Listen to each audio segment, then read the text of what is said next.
మలాకీ గ్రంథము 4వ అధ్యాయము 2వ వచనం చదువుతారు ఒకసారి. అయితే నా నామమందు భయభక్తులు గలవారగు మీకు నీతి సూర్యుడు ఉదయించును, అతని రెక్కలు ఆరోగ్యము కలుగచేయును గనుక మీరు బయలుదేరి క్రొవ్విన దూడలు గంతులు వేయనట్లు గంతులు వేస్తారు. హల్లెలూయా. ఇక మలాకీ గ్రంథం మనం చూసినట్లయితే దేన్ని సూచిస్తుంది? ప్రభు యొక్క రాకడను. ఈ గ్రంథమును రాస్తున్నప్పుడు మలాకీకి దేవుడు అనేకమైనటువంటి సంగతులను దేవుడు బయలుపరుస్తున్నాడు. ఎలాంటి సంగతులు అంటే, ఇశ్రాయేల్ సమాజంలో జరుగుతున్నటువంటి అన్యాయాన్ని దేవుడు చూపిస్తూ ఉన్నాడు. ఎలాంటి అన్యాయం అంటే, దేవుని యొక్క ధర్మశాస్త్రమును ఎరిగి కూడా దేవుని యొక్క ధర్మశాస్త్రాన్ని ఎరిగినటువంటి జీవితాన్ని జీవిస్తున్నారు. దేవుని యొక్క ఆలోచన ఎరిగినటువంటి ప్రజలుగా ఉన్నప్పటికీ కూడా ఆ ఆలోచనలను, దేవుని యొక్క ఆలోచనలను నిర్లక్ష్యం చేసి వారి సొంత ఆలోచన చేత నడుస్తున్నటువంటి జనముగా ఉన్నారు. దేవుడు ఏది చేయమన్నాడో అది చేయకోకుండా వారి సొంత బుద్ధి చేత, సొంత జ్ఞానము చేత వారి ఇష్టానుసారమైనటువంటి జీవితాన్ని జీవిస్తున్నారన్నమాట. అయితే దేవుడు న్యాయవంతుడు. దేవుడు న్యాయవంతుడు. ఒకవేళ దేవుని యొక్క ఉగ్రత సడన్గా ఈ క్షణమంది వచ్చిందనుకో, అందరూ చనిపోతారా? అందరూ చనిపోరు. దేవుని యొక్క ఉగ్రత వస్తే అందరూ ఎత్తబడతారా? అందరూ ఎత్తబడతారు. అందరూ విడుబడతారా? అందరూ విడుబడతారు. ఎవరు ఎత్తబడాలో వారు ఎత్తబడతారు, ఎవరు విడుబడాలో వారు విడుబడతారు. ఎవరు ఆ ఉగ్రతకు పాలవ్వాలో వారు ఆ ఉగ్రతకు పాలవుతారు అనే విషయాన్ని ఇక్కడ మలాకీ చాలా స్పష్టంగా చెప్తాడన్నమాట. ఉంటాకి 4 అధ్యాయాలు ఉంటాయి, కానీ చాలా స్పష్టంగా అన్ని విషయాలను తెలియపరుస్తాడన్నమాట. అయితే ఇక్కడ ఒక ప్రామిస్ వర్డ్ అన్నమాట ఇది మనం చదువుకున్నది. అయితే నా నామమందు భయభక్తులు గలవారకు మీకు నీతి సూర్యుడు ఉదయించును అంటున్నాడు. హల్లెలూయా. అయితే అనే దానికి ముందర మనము ఒక వచనం ఉంది. ఆ వచనాన్ని చదివినట్లయితే, యాని అనగా నియమింపబడిన దినం వచ్చుచున్నది, కొలిమి కాలునట్లు అది కాలును, గర్విష్ఠులందరూ దుర్మార్గులందరూ కొయ్య కాలువలే ఉందురు, వారిలో ఒక్కనికి వేరేనను చిగురేనను లేకుండా రాబో దినము అందరినీ కాల్చివేనని సైన్యములకు అధిపతియగు యెహోవా సెలవిస్తున్నాడు. హల్లెలూయా. అందరినీ అంటే ఆ అందరు ఎవరన్నమాట? విశ్వాసం లేనటువంటి వారు, భక్తిహీనులు, దేవుని యొక్క దృష్టికి దుర్మార్గంగా వ్యవహరించినటువంటి వారు, దేవుని యొక్క వాక్యం తెలిసినప్పటికీ కూడా ఆ వాక్యానుసారంగా బ్రతుకును మార్చుకోవడానికి ఏమాత్రము కూడా ప్రయత్నం చేయకోకుండా ఇష్టానుసారమైన జీవితాన్ని జీవిస్తున్నటువంటి వారందరి పైకి యెహోవా దినం అంట వస్తుందని చెప్తున్నాడు.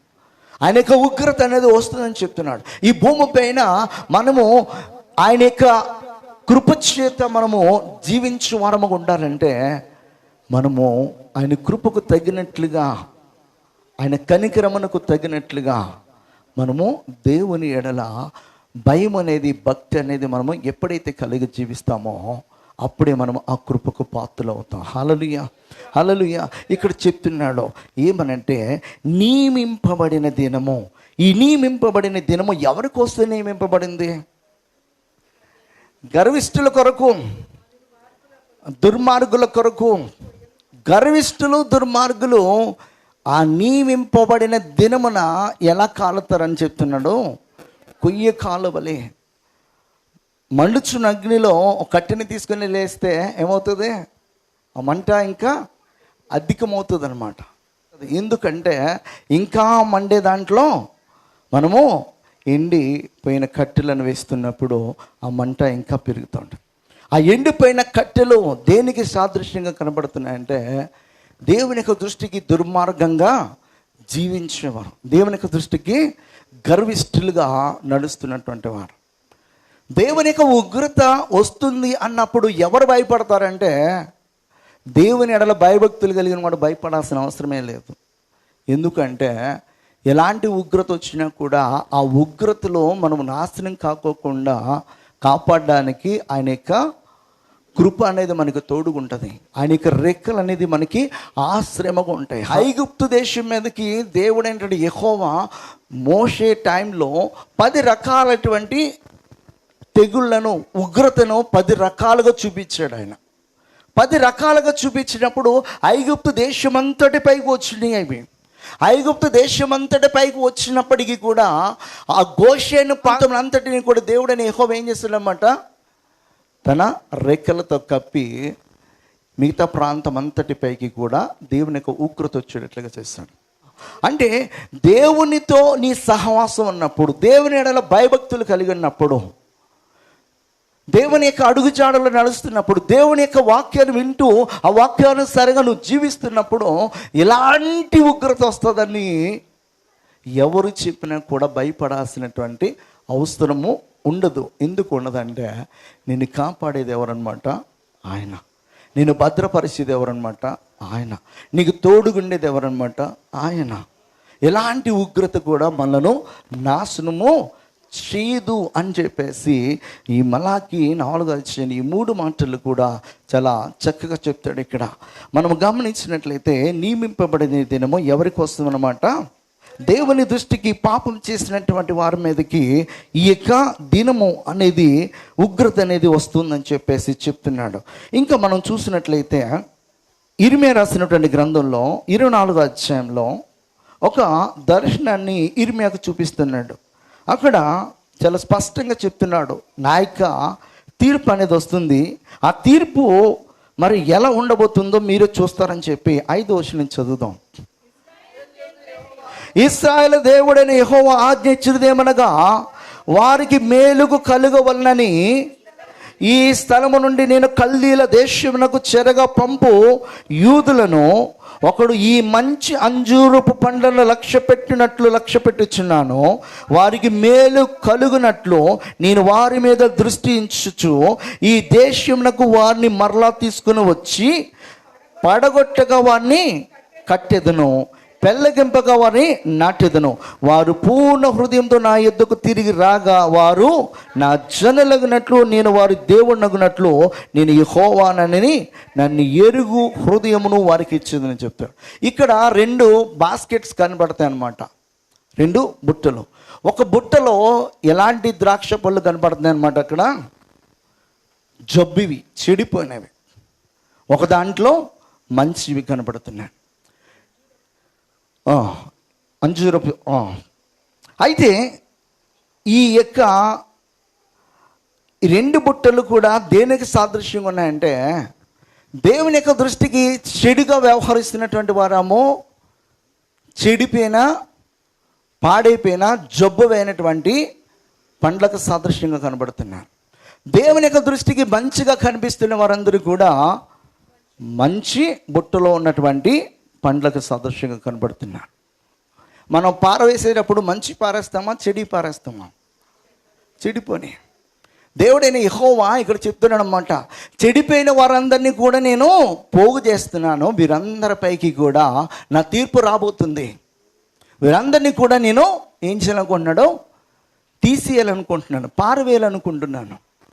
అయితే నా నామమందు విశ్వాసం ఉంచి, నా ఎడల భయభక్తులు కలిగి, విశ్వాసము కలిగి నా అడుగు జాడలో నడుస్తున్న వారందరినీ కూడా నేను పోగు చేసుకుంటున్నాను. ఎక్కడనమాట, మంచి బుట్టలో మంచి పండ్ల వలె వాటినన్నిటినీ కూడా నేను కాపాడుతాను.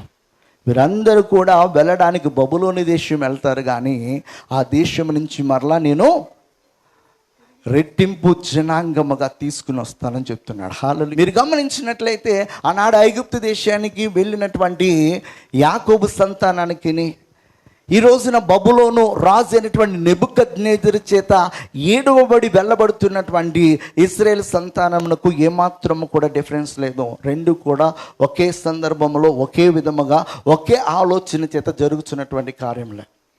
ఆనాడు రాబోతున్నటువంటి కరువు నుంచి, వీటన్నిటి నుంచి కాపాడడానికి దేవుడైన యెహోవా ముందుగా యోసేపును పంపించాడు. యోసేపు తర్వాత 70 మందిగా యాకోబు తన యొక్క కుమారులు, తన యొక్క సంతతి అంతా కూడా వెళ్ళారు.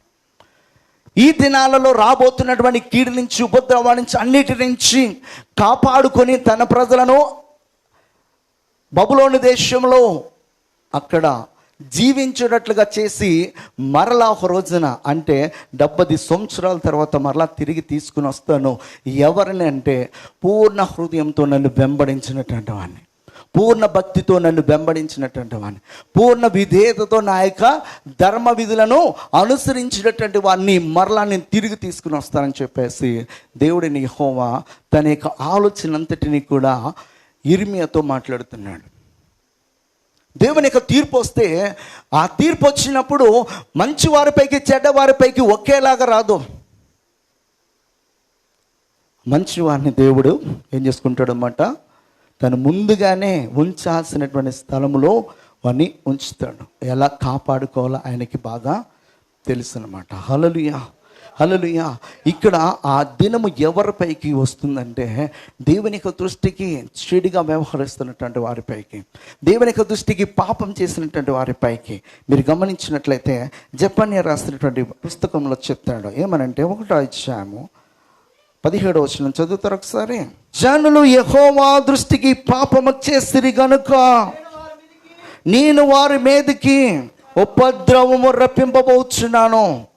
వారి గుడ్డివారి వలె నడిచెదరు, వారి రక్తము దుమ్ము వలె కారును, వారి మాంసము పెంట వలె పారవేయబడును అంటున్నాడు. యెహోవా దృష్టికి మీరేం చేశారంట, పాపం చేశారు. దేవుని యొక్క దృష్టికి పాపం చేసినప్పుడు దేవుడు ఎంతకాలం సహించాలో అంతవరకు సహిస్తాడు, ఎంతవరకు భరించాలో అంతవరకు భరిస్తాడనమాట. అయితే ఆయన సహించేటప్పుడు, భరించేటప్పుడు మనకి చాలా సందర్భాల్లో ప్రేమతో మనతో మాట్లాడడానికి ప్రయత్నం చేస్తాడు. ముందుగా ప్రేమతో మాట్లాడతాడు ఆయన. మనము ఆయన యొక్క పిల్లలం కనుక ప్రేమతో మాట్లాడుతాం.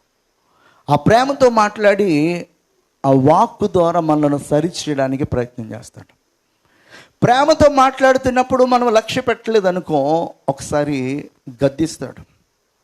ఆ గద్దించినప్పుడు కూడా గద్దింపును లక్ష్య పెట్టకపోతే హెచ్చరిక చేస్తాడు, వార్నింగ్ అనమాట. ఈ వార్నింగ్ అనేది మనము లెక్క చేయకపోతే, వార్నింగ్తో పాటు అక్కడ ఏం చెప్తాడంటే వచ్చే ఉపద్రవం గురించి కూడా చాలా క్లారిటీగా మనతో మాట్లాడతాడు అనమాట. ఆ వార్నింగ్ని మనం లక్ష్య పెట్టకుండా వెళ్ళినప్పుడు ఆ వార్నింగ్తో పాటు దేవుని యొక్క ఉగ్రత అనేది దాన్ని అంటే ఉంటుంది అనమాట. 3 సార్లు దేవుడు మనతో ముచ్చటగా మాట్లాడతాడు. మూడోది ఏంటంటే, వింటే ఆ యొక్క ఉపద్రవం నుంచి బయటకు వస్తావు, వినకపోతే దాంట్లోనే నలిగిపోతాం, నాశనమైపోతాం అన్నమాట. సొలొమోను తోటి 2 సార్లు దేవుడు మాట్లాడాడు. 2 సార్లు దేవుని యొక్క ప్రత్యక్షత తనకు వచ్చినప్పటికీ కూడా తన భార్యలు విగ్రహం వైపు మలచేస్తే ఆ విగ్రహాలను పూజించుకుంటూ ఆరాధించుకుంటూ ఉండిపోయాడు, కానీ దేవుని వైపు తిరగలేదు. దేవుని వైపు తిరిగి ఉంటే తన యొక్క కుమారుడి యొక్క పరిస్థితి వేరేలా ఉండేది. ఆయన తిరగలేదు కనుక తన కుమారుడు ఇంకొను అదే విగ్రహారాధనలోనే, ఇంకొను ఆ పాపిష్టి జీవితంలోనే 1 by 1 అలాగా ఎక్కడ వరకు అనమాట, సిద్కియా వరకు మనం చూసినట్లయితే వారి జీవితాలన్నీ కూడా అలాగా విగ్రహారాధన వైపు వెళ్ళిపోయాయి. మధ్యలో అక్కడక్కడ కొంతమంది మాత్రమే యెహోవా దేవుని వైపు మల్లుకొని ఆ దేవుని ఎడల భయభక్తులు కలిగి జీవించారు. అందును బట్టే వారి యొక్క జీవితాలు బాగున్నాయి. వారు ఉన్న టైంలో ఆ రాజ్యం యొక్క పరిస్థితులన్నీ కూడా దేవుడు సరిచేయడం అనేది జరిగింది. ఇక సమయంలో మనము జ్ఞాపం చేసుకోవాల్సింది ఏంటంటే, యెహోవా దినము ఎవరిపైకి వస్తుంది అనమాట, దేవుని ఎడల భయభక్తులు లేకోకుండా ఇష్టానుసారమైన జీవితాన్ని జీవిస్తున్న వారిపైకి. 8వ అధ్యాయం యెహెజ్కేలు గ్రంథంలో 12వ వచనము. అప్పుడు ఆయన నాకు సెలవిచ్చినదేమనగా, నరపుత్రుడా, యెహోవా మమ్మను కానక ఇండును, యెహోవా దేశమును విసర్జించనేని అనుకుని ఇశ్రాయేలు పెద్దలు చీకటిలో తమ విగ్రహపు గదులలో వారిలో ప్రతివాడు చేయదానిని నువ్వు చూచుచున్నావు కదా. మరియు ఆయన, నీవు ఈ తట్టు తిరగము, వీటిని మించిన అతి హేయ కృత్యములు నాకు అది వారు చీట చూతువని నాతో చెప్పాను. హల్లెలూయా. వాళ్ళు దేవుడు చూడట్లేదు కదా అని చెప్పేసి ఇష్టానుసారమైనటువంటి జీవితాన్ని జీవించటం అనేది మొదలుపెట్టారు. దేవునికి అసహ్యమైనది ఏంటంటే, దేవుని కంటే మనము దేన్నైనా ఎక్కువగా ప్రేమిస్తే అది ఒక విగ్రహారాధన. మనం ప్రత్యేకించి గుడికి వెళ్ళి ఓ విగ్రహం ముందు మనం సాగిలపడి ఆ విగ్రహానికి హారతి ఇచ్చో లేకపోతే నైవేద్యం పెట్టో ఒక కొబ్బరికాయ కొట్టో చేస్తేనే తప్పు కాదు. అది మాత్రమే కాదు, నీ యొక్క జీవితంలో దేవుని కంటే నువ్వు ఎక్కువగా ప్రాధాన్యత నీ ఉద్యోగానికి ఇచ్చినా, నీ అందానికి ఇచ్చినా, నీ స్టేటస్కి ఇచ్చినా, నీ బంధువుకి ఇచ్చినా, నీ తల్లిదండ్రులకి ఇచ్చినా, నీ బిడ్డలకి ఇచ్చినా, అది దేవుని యొక్క దృష్టికి ఒక విగ్రహారాధనతో సమానం. వీరు దేవుడు మనల్ని చూడట్లేదు, మనల్ని పట్టించుకోవట్లేదు అని చెప్పేసి వీళ్ళు చాలా చాలా హేయమైనటువంటి కార్యములు చేస్తున్నారు. మనము 9-10 వచనాలు కూడా చదివితే చెప్తాడు, నీవు లోపలికి తెచ్చి ఇక్కడ వారెట్టి హేయ కృత్యములు చేర్చున్నారో చూడమని ఆయన నాకు సెలవీయగా నేను లోపలికి పోయి చూచి తిని, అప్పుడు ప్రాకడి సకల జంతువుల ఆకారములను, హేయమైన మృగముల ఆకారములను, అనగా ఇశ్రాయేలు దేవతల విగ్రహములన్నీ గోడ మీద చుట్టూను వ్రాయబడి ఉన్నట్టు కనబడిను. గోడలపైన వీళ్ళు చేసే ప్రతి ఒక్క విగ్రహారాధనకు ప్రతిబింబాలు ఎక్కడ చిక్కుకున్నారన్నమాట, గోడలపైన చిక్కుకున్నారు. ఆ దేశంలో మనం చూస్తున్నట్లయితే హైందవ దేవాలయాలకు వెళ్ళినప్పుడు గోడలపైన ఏముంటాయి రకరకాల దేవీ దేవతలు. ఇంకా చెప్పుకుంటూ పోవాలంటే కొన్ని అసభ్యకరమైనటువంటి విగ్రహాలు కూడా ఉంటాయి. వాటిని చూసి వారు ఆనందిస్తారు, వాటికి మొక్కుతూ ఉంటారు, వాటిని పూజిస్తూ ఉంటారు. అయితే దేవుడైన యెహోవా అంటున్నాడు, నేను చూడట్లేదు అనుకుంటున్నారు వీళ్ళం, నేను పట్టించుకోవట్లేదు అనుకుంటున్నారు వీళ్ళం. అన్నిటినీ పట్టించుకునే దేవుడైనా మన హృదయంలో మనం ఏమి తలస్తున్నామో, ఏమి మాట్లాడుతున్నామో, ఏమి చూస్తున్నామో అన్నిటినీ కూడా ఆయన అబ్జర్వ్ చేస్తున్నటువంటి దేవుడు. ఒకనొక దినాన వాటన్నిటిని బట్టి దేవుడైన యెహోవా ఏం చేస్తాడన్నమాట, తీర్పు అనేది తెలుస్తాడు. ఆ తీర్పు ఎవరిపైకి వస్తుందంటే, ఇదిగో ఇలాంటి కార్యాలు చేసే వారిపైకి, ఇలాంటి అసభ్యకరమైనటువంటి మరి ఆ దేవి దేవతలను చేసుకొని వాటికి మ్రొక్కుతూ వాటినే దేవుడిగా దేవతలుగా మరి ఆరాధిస్తున్నటువంటి వారిపైకి రాబోతుందని చెప్పేసి దేవుడైన యెహోవా ఇక్కడ చెప్తున్నాడు. హల్లెలూయా. యెషయా ప్రవక్త కూడా చెప్తాడు, ఏమనంటే 47వ అధ్యాయంలో 10-11 వచనం చదువుదాం ఒకసారి. ఈ చెడుతనమును నీవు ఆధారము చేసుకొని ఎవడును నన్ను చూడనని నీవు అనుకుంటివి, నేనున్నాను, నేను తప్ప మరి ఎవరునూ లేరని నీవు అనుకొనున్నట్లు నీ విద్యయు నీ జ్ఞానమును నేను చెరిపివేసాను అని చెప్తున్నాడు. హల్లెలూయా. ఇక్కడ ఈ మాట ఎవరి గురించి చెప్తున్నాడు అంటే, కన్యక అయినటువంటి బబులోను గురించి చెప్తున్నాడు. నేను ఇక్కడ ఈ మాటలు ఎందుకు చెప్తున్నాడంటే, అది మనకి మాత్రమే కాదు, అర్థమైందా, మనకి మాత్రమే కాదు. ఈ లోకంలో మేము ఏం చేసినా కూడా ఎవ్వడు కూడా మమ్మల్ని ఏమి చేయలేడు అనుకుని ఇష్టానుసారంగా జీవించే ప్రతి ఒక్క అన్య జాతి ప్రజలకు కూడా దేవుడని యెహోవా చెప్తున్నటువంటి మాట ఏంటంటే, నీ విద్యను, నీకున్నటువంటి జ్ఞానమును ఆధారం చేసుకొని నువ్వు చేసినటువంటి ప్రతి చెడు పనికి నేను ఒక రోజున తీర్పు తీరుస్తానని చెప్పేసి దేవుడు చెప్తున్నాడు. ఇక్కడ ఇంకా కింద వచనం కూడా చదవమ్మా. కీడు నీ మీదకు వచ్చును, నీవు మంత్రించి దాన్ని పోగొట్ట జాలవు, ఆ కీడు నీ మీద పడును, దాన్ని నీవు నివారించలేవు. నీకు తెలియని నాశనము నీ మీదకి ఆకస్మికముగా వచ్చును. నీకు తెలియని నాశనము ఆకస్మికముగా వచ్చును. చాలామంది ఈ రోజున వాళ్ళు కొన్ని విద్యను అభ్యసిస్తూ ఉంటారు, వారికి ఉన్న జ్ఞానం చేత, ఆ విద్య చేత దేన్నైనా బంధించగలమో, దేన్నైనా లోపరుచుకోగలమో, దేన్నైనా మేము సాధించగలం అనుకుంటున్నారు. ఈరోజు చాలామంది ఉన్నారు అలాంటి వాళ్ళు. ఇప్పుడు చేతబడి అనేది ఒక విద్య కాదా? విద్యేనా? ఆ విద్యను నేర్చుకోవడానికి అది ఎవరైతే అంతకుముందు బాగా అందులో నిష్ణాతులుగా ఉన్నారో, బాగా చేస్తూ ఉన్నారో వాళ్ళ దగ్గరికి వెళ్ళి నేర్చుకుంటారు. అయితే ఈ విద్య ద్వారా మరి ఎవరినైనా నాశనం చేయాలని, ఎవరినైనా బంధించాలని, ఎవరినైనా లోపరుచుకోవాలని ఇష్టానుసారంగా ఆ విద్య చేత, నీకున్న జ్ఞానము చేత నువ్వు చేసినటువంటి ప్రత్యేక చెడు కార్యములన్నిటికీ కూడా దేవుడని యెహోవా ఏమంటున్నాడంటే కీడనేది నీ మీదకి వస్తుందని చెప్తున్నాడు.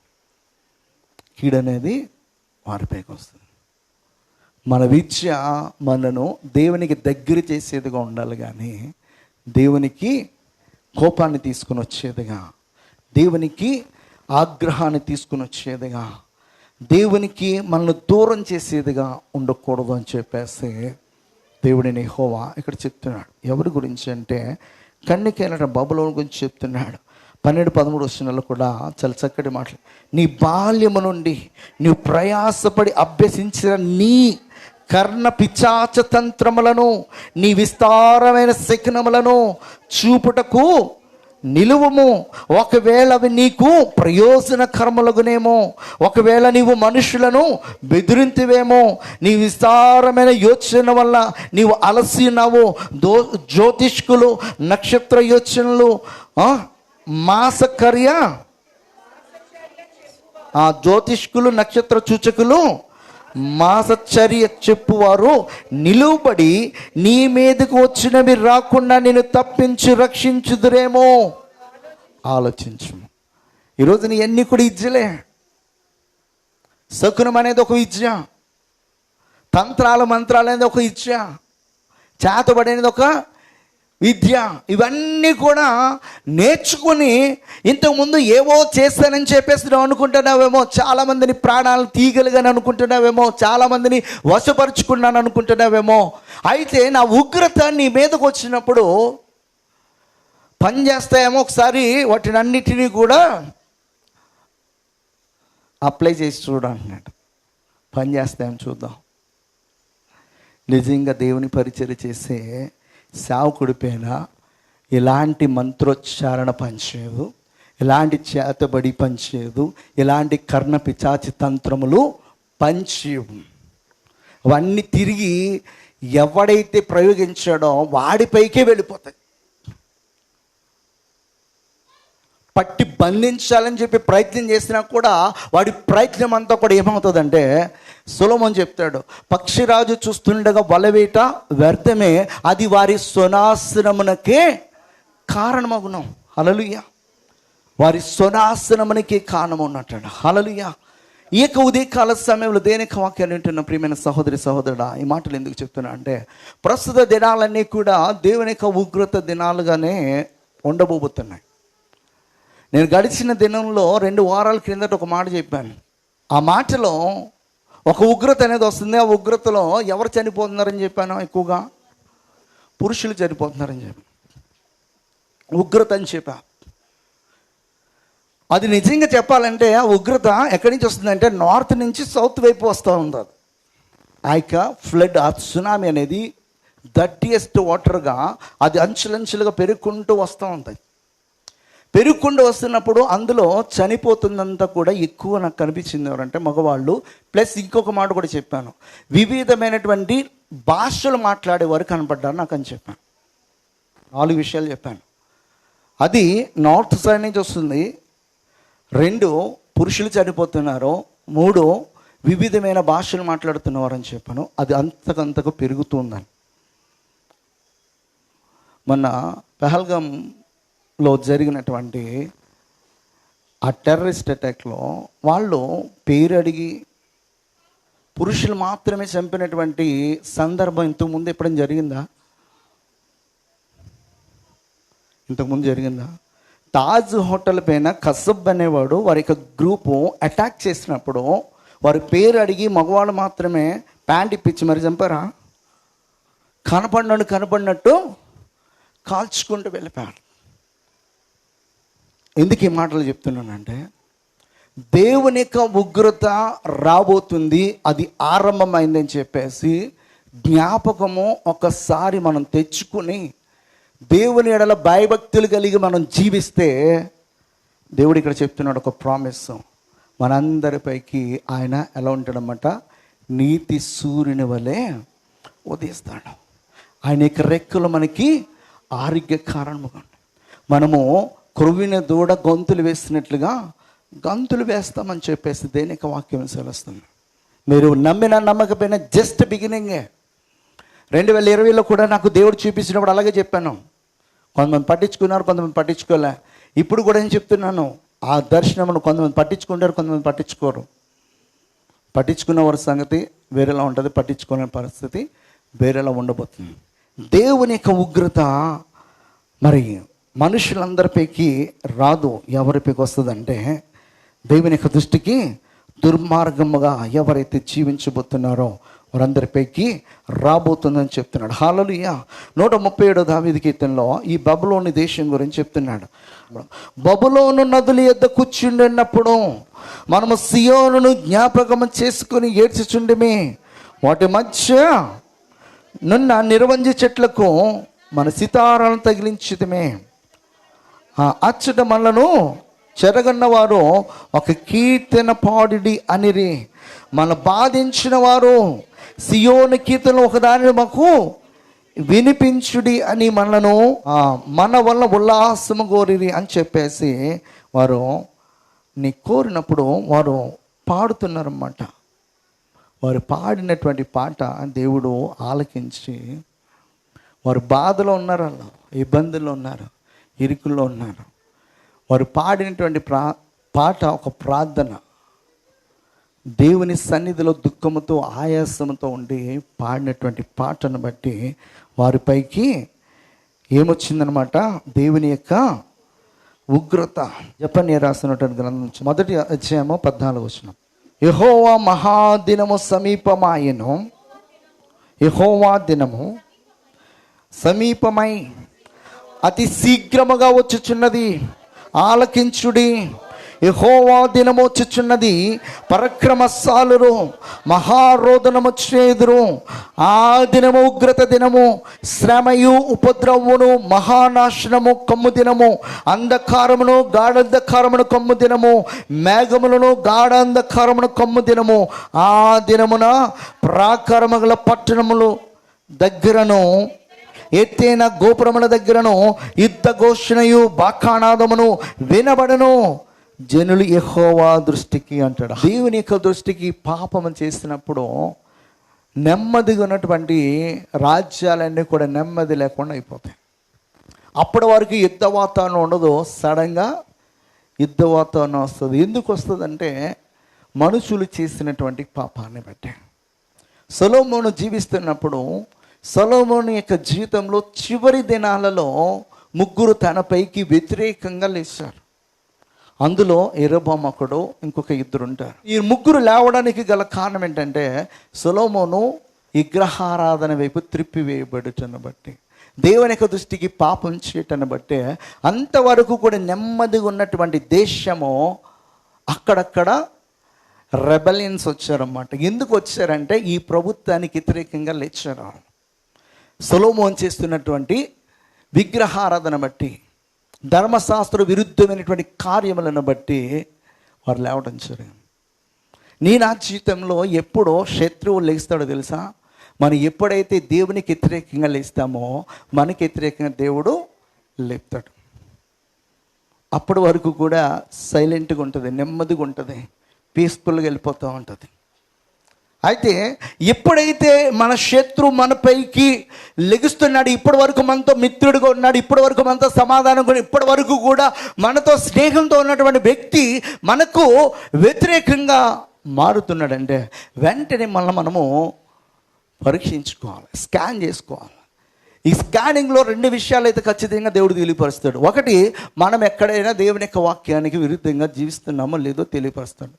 2, వాడి వినాశనానికేమో ఒకవేళ దేవుడు నిన్ను ఆయన నామ ఘనత కొరకు వాడుకుంటున్నాడేమో. ఈ రెండాట్లు ఏదోటి ఖచ్చితంగా జరుగుతుంది.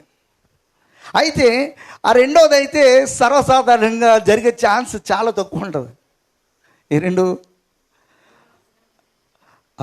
మనము అంత గొప్పగా పరిశుద్ధంగా జీవించి మనము ఆయన నామాన్ని హెచ్చించే విధంగా అంత 100% జీవిస్తున్నామంటే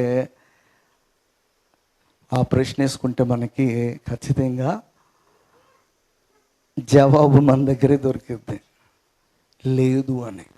ఎందుకు ఈ మాట చెప్తున్నా అంటే, మనం ఆలోచన ద్వారానో, చూపు ద్వారానో, క్రీడ ద్వారా, మాట ద్వారానో, షార్ట్ టెంప్టేషన్ ద్వారానో ఖచ్చితంగా దేవుని యొక్క దృష్టికి పాపం చేస్తున్నటువంటి వారమే. ఎంతైనా పాపం లేకుండా జీవించే వారిని దేవుడు దానికి పర్మిషన్ ఇస్తాడు. అది యోబు లాంటి వారికి, పౌలు లాంటి వాళ్ళకి, యేసు యొక్క శిష్యులు అనబడినటువంటి వారు ఆనాడు అలాగే జీవించారు దేవుని కాపును పొందుకున్న తర్వాత. ఎప్పుడైతే పరిపూర్ణమైన సమర్పణ కలిగి ఇక లోకములు దేని వైపు కూడా చూడకోకుండా మనం ఎప్పుడైతే జీవించడం ఆరంభిస్తామో, ఒకవేళ దేవుడు దానికి మనలను పర్మిషన్ ఇస్తాడేమో,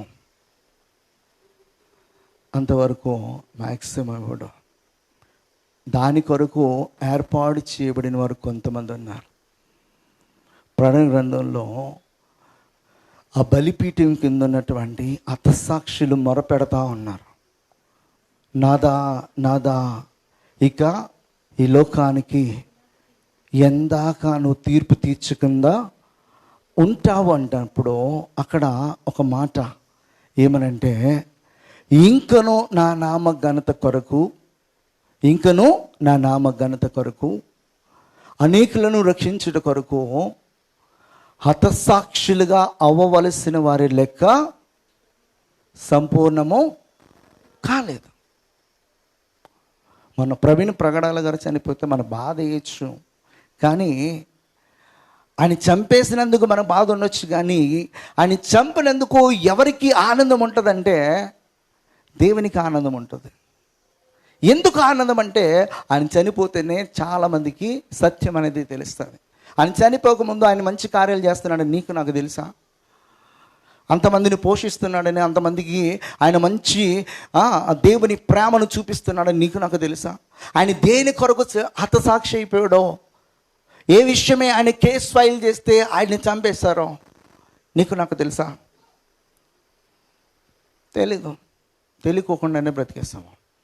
అయితే భూమిలో ఎక్కడైతే అనేక రక్తమును చిందించారో అక్కడ ఆ రక్తం ఇప్పటికీ కూడా ఏమవుతుందన్నమాట, ఎప్పటికీ కూడా అది దేవుని యొక్క రాకడ వచ్చేంత వరకు కూడా ఆ రక్తం ఏం చేస్తుంది అన్నమాట, దేవునికి మొరపెడుతూనే ఉంటుంది.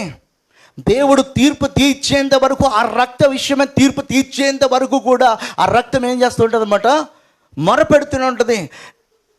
హెబేలు యొక్క రక్తము దేవుడు ఆ రక్త విషయంలో కలుగు చేసుకొని తన సహోదరైనటువంటి కయీనుకు తీర్పు తీర్చేంత వరకు కూడా ఆ యొక్క రక్తం మొరపెడుతున్నది. నాబోతు యొక్క రక్తము ఎప్పటి వరకు అంటే, ఆ నాబోతు యొక్క రక్తమును చిందించినటువంటి ఆహాబు తన ఇంటి వారికి తీర్పు తీర్చేంత వరకు కూడా మొరపెడుతున్నాను. ఎందుకు ఈ మాటలు చెప్తున్నా అంటే, హతసాక్షులు మొరపెడుతూనే ఉన్నారు. ఆ హతసాక్షుల యొక్క మొర దేవుడు ఆలకిస్తూనే ఉన్నాడు.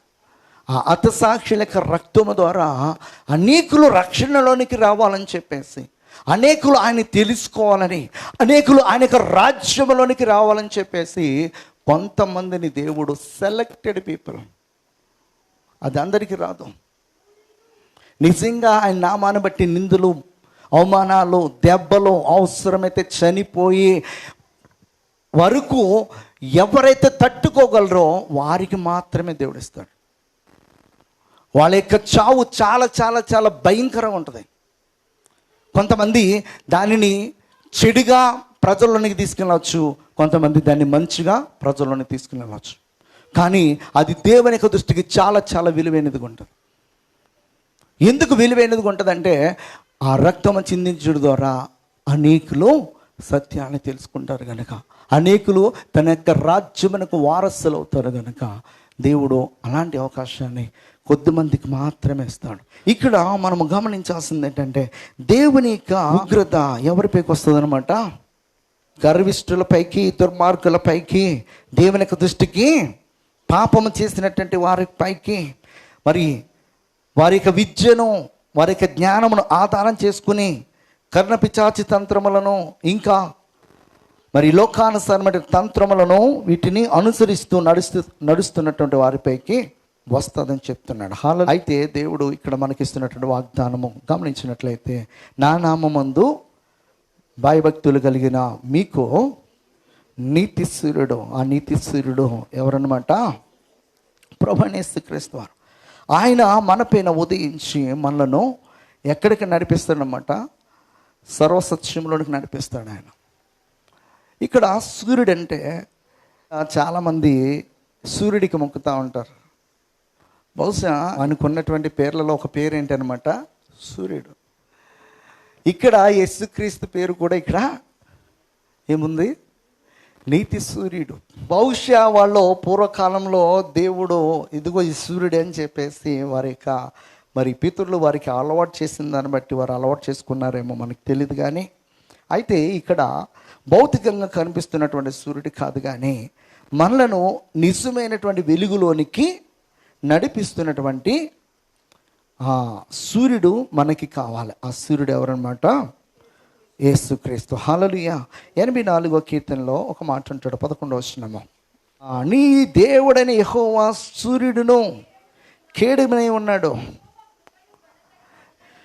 హల్లెలూయా. యెహోవా కృపయు ఘనతయు అనుగ్రహించును, యథార్థముగా ప్రవహించు వారికి అని ఏ మేలు చేయక మానడు అంటున్నాడు. హల్లెలూయా.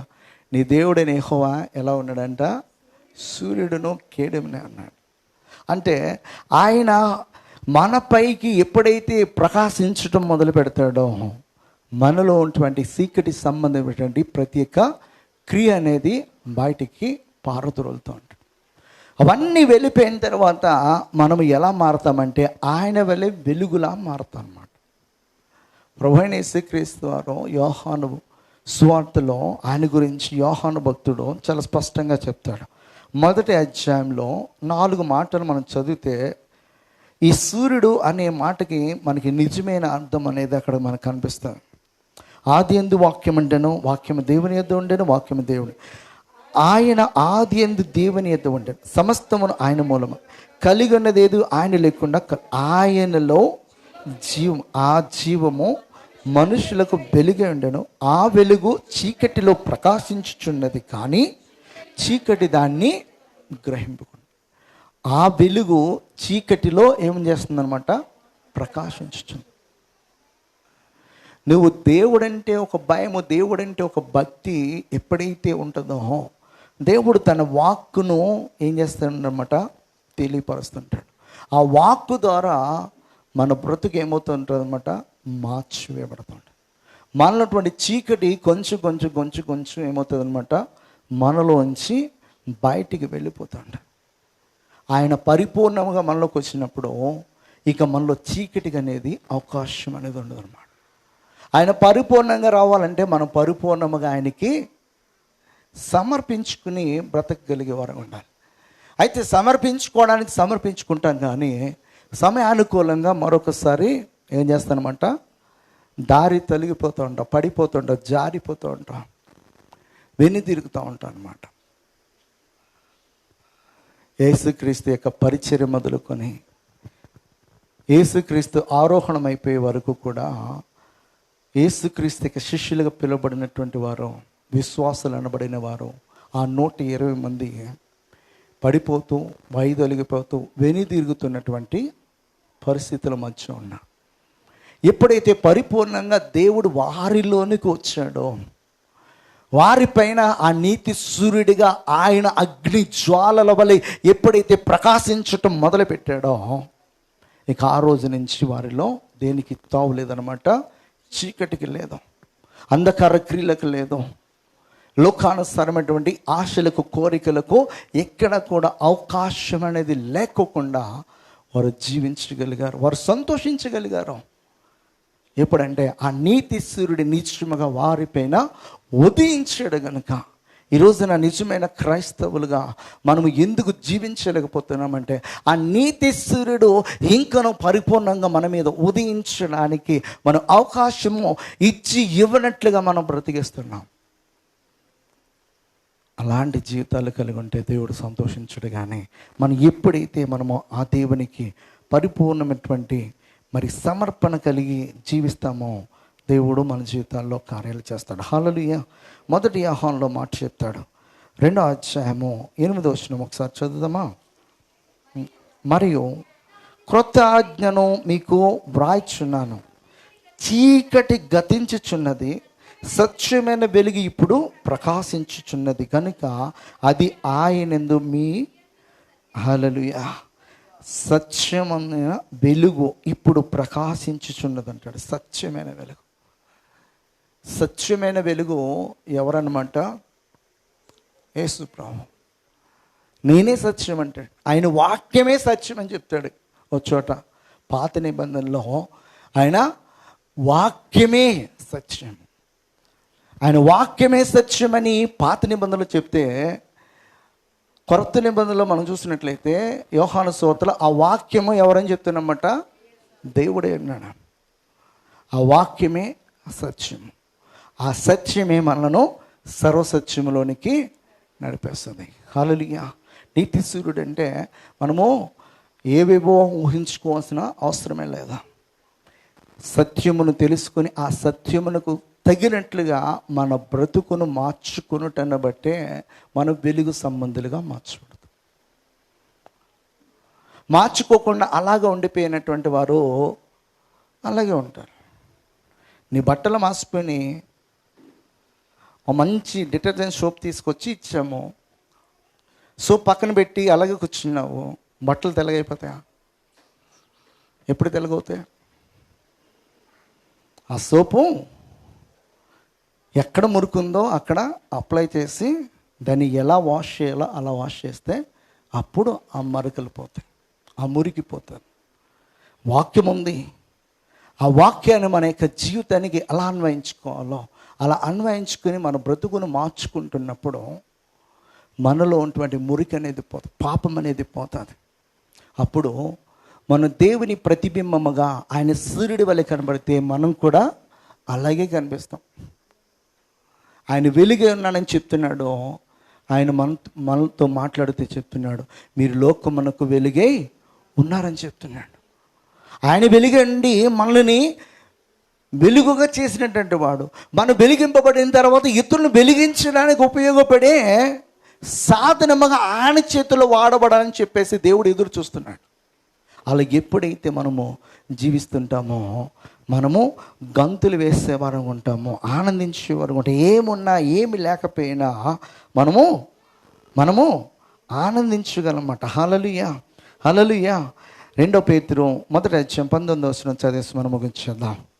మరియు ఇంతకంటే స్థిరమైన ప్రవచన వాక్యం అనుకున్నది, తెల్లవారివే కూచుక్క నీ హృదయములలో ఉదయించే వరకు ఆ వాక్యము చీకటి గల చోటున వెలిగించు దీపమైనట్టున్నది, దాని యందు మీరు లక్ష్యముంచిన ఎడలా. దేని యందు? వేకువ చుక్క, తెల్లవారి వేకువ చుక్క, మనకి వెలిగిచ్చే వేకువ చుక్క ఎవరన్నమాట? యేసు ప్రభువు. బిలాము చెప్తాడు, యాకోబులో నక్షత్రము ఉదయించునని. ఆ నక్షత్రము ఎవరన్నమాట? ప్రభువైన యేసుక్రీస్తు. ఆయన ఎవరన్నమాట? ఇదే వాక్యమే. హల్లెలూయా. ఈ వాక్యము ఎక్కడ క్రియేట్ చేయాలన్నమాట? మన యొక్క దేహాలలో, మన హృదయంలో క్రియేట్ చేయాలి. ఈ వాక్యానికి, ఈ వాక్యం వింటున్నప్పుడు మనం స్పందించాలి, మనలో స్పందన అనేది రావాలి. ఆ వాక్యానికి తగినట్లుగా బ్రతుకును మార్చుకుంటున్నప్పుడు దేవుని యొక్క ఉగ్రత దినము పెళ్ళున వస్తాదని కానీ, దొంగ వలె వస్తాడని కానీ, ఏ జామున వస్తాడో తెలియదని కానీ, ఏ విషయమై కూడా మనము అధైర్యపడము. ఎందుకు అధైర్యపడమంటే మన సహవాసం ఎవరితో ఉంది? ఆయనతో ఉంది. మనం ఏ వెలుగులో ఉన్నాం, ఆయన వెలుగులో ఉన్నాం. మనము ఏ ఆలోచన చేత నడిపింపబడుతున్నామంటే ఆయన యొక్క ఆలోచన చేత నడిపింపబడుతున్నాం. కనుక దేని గురించి భయపడాల్సినటువంటి అవసరమే రాదు. ఇహలోకపరమైనటువంటి శ్రమల విషయమే కానీ, ఆర్థికపరమైన ఇబ్బందుల విషయమే కానీ, ఆహారం లేదని కానీ, ఏ విషయమైనా కూడా మనకి భయం కానీ దిగులు కానీ ఏది ఉండకోకుండా, ఏమున్నా లేకపోయినా దేవుని యందు ఆనందిస్తానమాట. హల్లెలూయా. హబక్కూకు అంటాడు ఏమనంటే, నాయక అంజూరపు చెట్లు పూయకుండినా, ద్రాక్ష చెట్లు ఫలించిపోయినా, సాలలో పశువులు ఉన్నా లేకపోయినా, దొడ్డిలో గొర్రెల మందలు ఉన్నా లేకపోయినా, నేను యెహోవా యందు ఆనందించుదని అంటాడు. హల్లెలూయా. నీతి సూర్యుడిగా ఆయన మనపైన ఉదయించినప్పుడు మనము క్రొవ్విన లేగ దూడలు వెళ్ళి గొంతులు వేస్తాము. ఎందుకు గొంతులు వేస్తామంటే, మనము దేని గురించినటువంటి చింత అనేది మనకిక ఉండదు. నీ చింత యావత్తు కూడా ఆయన మీద వేసి నువ్వు నిశ్చింతగా నడుచుకుంటూ వెళ్తావు కనుక అన్ని విషయాలలో కూడా నువ్వు ఆనందించగలవు. అన్ని సందర్భాల్లో కూడా నువ్వు గొంతులు వేయగలవు. అన్ని విషయాలలో కూడా నువ్వు నెమ్మది కలిగినటువంటి వాడిగా ఉండగలవు అన్నమాట. యెహోవా దినము ఆ ఉగ్రత ఎవరిపైకి వస్తుందంటే, మంచి వారిపై కాదు, దేవుని ఎడల భయభక్తులు గల వారిపై కాదు, దేవుని యొక్క దృష్టికి చెడు ప్రవర్తన కలిగి దుష్ట దుర్మార్గముగా వ్యవహరిస్తున్నటువంటి వారిపైకి ఒక రోజున పెళ్ళిన వస్తాను.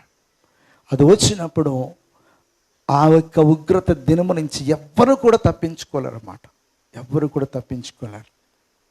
ఎవరు తప్పింపబడతారంటే, దేవుని ఎడల భయభక్తులు కలిగిన వారు తప్పింపబడతారు. అలా నీవు నేను తప్పింపబడాలంటే దేవుని యొక్క వాక్యాన్ని వింటున్నప్పుడు మన బ్రతుకులను సరి చేసుకొని ఆయనకు మరి విధేయత చూపుతూ మన ఇష్టానుసారమైన జీవితానికి బదులుగా దేవుని చిత్తానుసారమైనటువంటి జీవితాన్ని మనము కలిగిండుటకు ప్రయాసపడదాం.